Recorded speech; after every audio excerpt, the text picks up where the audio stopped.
From the 11th of the second month of 1442, for the Emperor and 7 of Cups, with 9 of Cups reversed. The ram is in the rock, in the corner, as the animals I am not are outside me.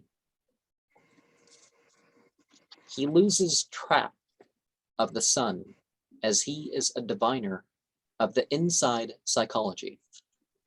He grasps his portion, and the others hang in the cardinal and ordinal directions before the tapestry.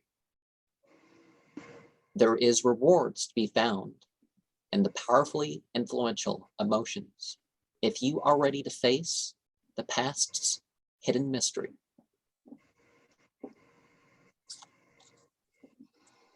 Pleasureful imagination that can be brought out to reality if we allow it to last by not being too greedy. A willful decision is made with the thought of rational power, and that there is more to government than masculinity. Now, I am not sure how well these showed or whether I had the right one showing at the right time, but what are your initial thoughts on what we... I feel like daydreams, dreaming of abundance in order to get away. But I also feel abuse of power.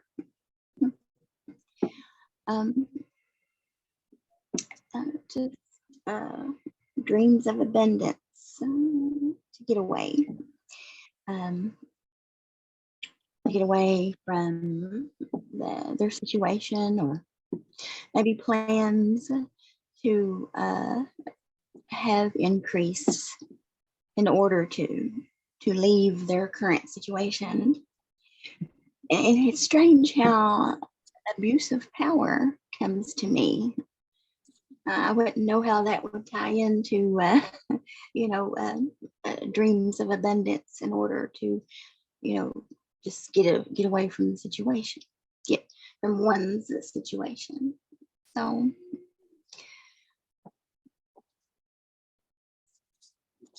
Well, it's whatever one brings to mind. Usually when I come up with these tarot series, I shuffle and I lay down the cards and stuff, and I tend to make my way through the whole deck, but I'm like, here is one card, here is, like the one deck, I think I did it just one card a day. And every day I would pick one card. And part of it was I would pick a card. You find that, especially after the first reading, sometimes you find that the placement of the card or that lines up with the spot is more likely than it's like you have a 1 in 78 chance. And it's like 2, 3, 4, 5 fit the spot. Or the suits, it's more likely that, it's more likely to be in this, more than a 1 in 4 chance that it's going to be in the suit. Or if you include the trumps, it's about 1 in 4 chance that you're going to have this in the suit, or that sort of thing going on. But yeah, I sometimes also just feel out which cards am I going to write my thing with. Now I've used tarot decks more than I've written poems for them, as much as I have hundreds of things up. But so obviously he's some sort of king. You know how in Europe a lot of these, there's like antler cults. Not necessarily that they worship the deer or some spirit that's like some horn thing or whatnot, but there's like antler cults in a way, because part of their ritual gear is antlers. And I'm sorry, Mr. Ancient alien people, but we do have enough of their traditions and writings and stuff that we pretty much know it's not space aliens and antennas, it's antlers and feathers and stuff like that. And some birds and animals have like different, you know, things. So like they'll literally have like one tuft of hair that's like or feather that's a different color, like versus the other ones, and that's what they're representing. I mean, there's symbolism involved because you know what people know what stuff did. Like the idea that, you know, dinosaurs, because people think dinosaurs. Oh, they're drawing dinosaurs. People knew better back in the day. Here's a bone, it's of this animal. This is the sort of muscle and stuff that you would expect with this bone.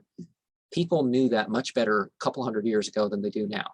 And further back before that, I think people knew even better. So it's just having trouble sitting. Sure. There's a local superstition locally that people will say if a bird flies in your house, then you'll hear of a death. And you'll then hear what? You'll hear of a death if a bird flies, you know, like in your door or window. But yeah, that's a local old-timey superstition around here in these parts. Well, and they now also that there's the news, I think all the times that birds have either flown in through half broken windows and stuff like this is you know, it's our windows that don't seal, and it's like, oh, it's going to cost thousands to put in all this new. So the porch is just going to have to stay partly open, right? You know, but you hear deaths constantly, so it's not, you know. Right. Yeah.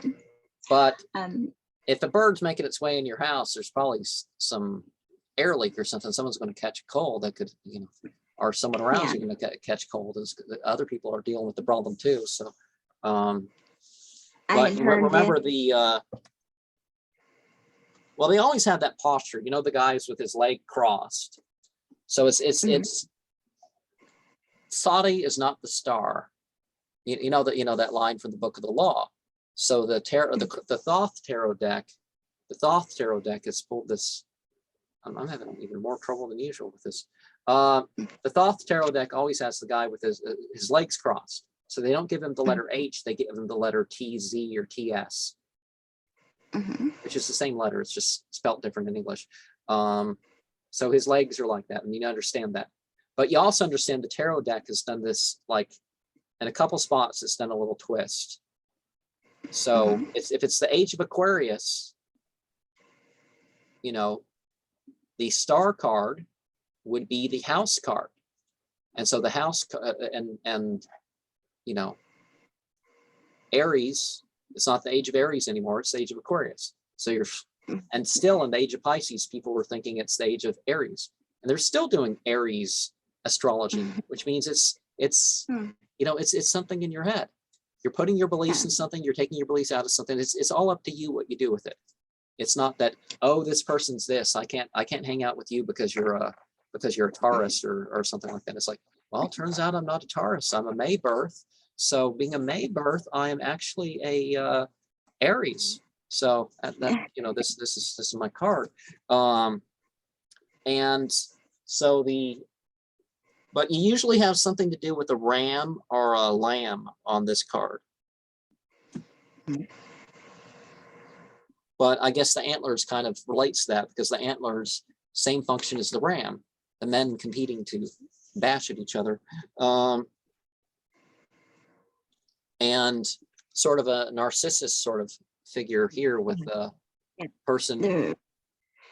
When I think of a ram and the antlers, I think of like fierceness. Yeah, fierceness, like a bully. Bully comes to mind. They say this is a reflective individual, but no, it's like, I guess they got a headache. It's like I have one glass with me. And look at all those other glasses that I don't even know where are. I'm just, you know, because he's looking at the water and thinking about, oh, if only I stopped with it, even if this cup was what I drank rather than all this other stuff. But you get it more, some of the coloring sort of the same, and it's kind of not the most pleasant sky color, like it's sort of ominous twilight sort of thing going on. Now, I don't mean the book. I've never read the book or watched any of the movies. But yeah. You know, because Crowley, it's like some slime cup scene or something like that going on. Remember that? And so the Nine of Cups, you know, the satiated thing, the guy has this abundance, not total abundance, but he's sitting there at his table. Come on. Yeah. So he's sitting there at the table, and there's a whole row of cups right there, and he's got a stained glass window. And I guess he's got security too, but that security probably keeps him from having the full amount, right? Because he's got that double. So the cups, are the cups full? Are they empty? I think that stuff's in the cups, but this deck, this deck has a lot of, you're not sure whether it's full or empty, or yeah. I mean, if it's turned upside down, you know it's empty. Unless it's one of those weird magic cups.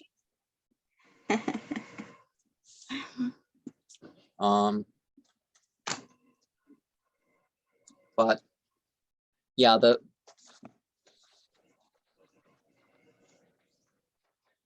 well, it would have made more sense with that reading a couple in. We'll get into the Ace of Wands, and I probably won't have this out.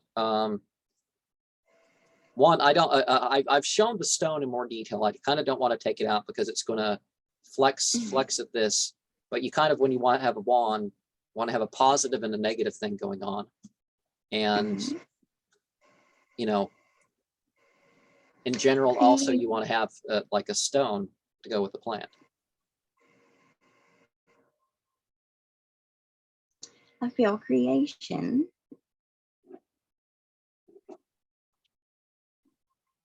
But it's if you ever had glongol, it's like it has a mustard / ginger sort of flavor.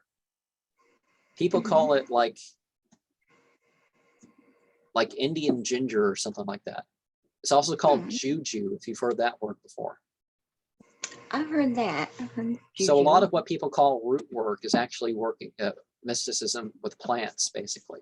It's not about the root chakra necessarily. It's about getting down to the earth and using those sorts of things. And it's like a lot of stuff's a lot more expensive because of the fact, like it's like, okay, it takes years to grow this patch around your house, but once you get this patch around your house, you have so much of it you don't know. It's more than you're having in your tea for 3 months a year, and you kind of just don't want mint tea every day or lemon balm every day. I guess one of each, and alternate.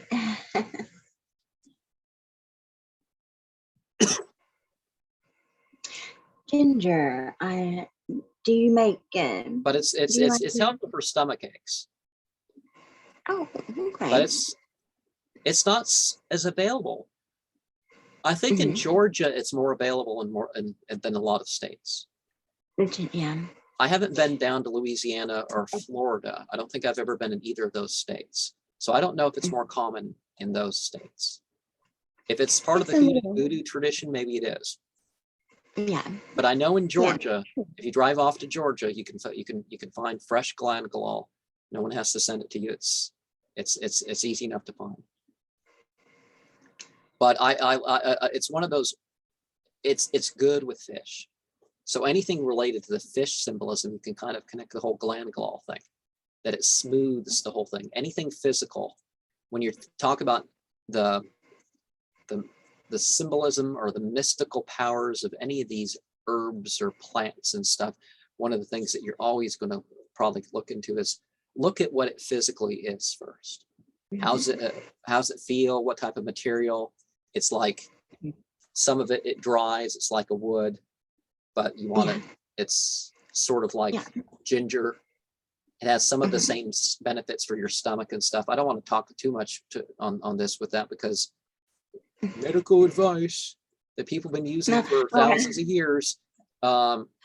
Literally some of the best treatments to prevent some of these diseases going around, which I happen to get herbs related to. Okay, this is what's going on. Okay, I want some herbs for that.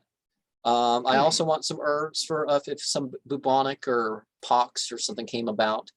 Yeah, but then stuff that generally this stuff is stuff you don't have to be sick to use it. So that's a big thing. Like, but there are also doses. You got to know what dose you're taking. You don't have a super high dose of wormwood. You can pinch off the plant every single day, even when it's like 0 degrees Fahrenheit. The plant's still alive. And unless you're sick and you pick the plant bare and take a break from it, you can have that stuff for like your whole life and it's just fine. But people, all this stuff is, of course, if you're drinking 4 or 5 glasses